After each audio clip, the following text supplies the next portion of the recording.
എയുടെ മലയാളം എന്താണെന്ന് അറിയോ? ഹായ്, പേരെന്തായിരുന്നു? Michelle. Michelle. AI platforms use ചെയ്യാറുണ്ടോ പഠിക്കാനായിട്ട്?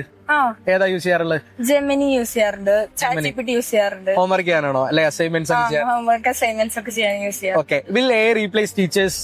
I think no.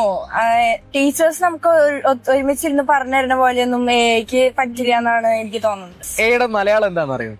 ഇല്ല. കേട്ടിട്ടുണ്ടോ എവിടെന്നെങ്കിലും? ഇല്ല, കേട്ടിട്ടില്ല. നിർമ്മിത ബുദ്ധി എന്നാണ് കേട്ടോ എയുടെ മലയാളം.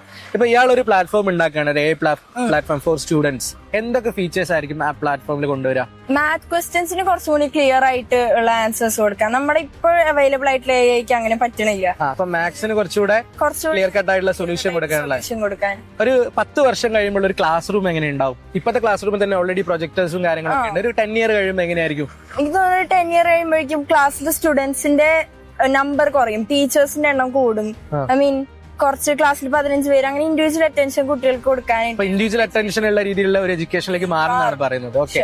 അപ്പം എന്തായാലും അടിപൊളി ആൻസേഴ്സ് ആയിരുന്നു. നന്നായിട്ട് പാർട്ടിസിപ്പേറ്റ് ചെയ്യാം. Thank you.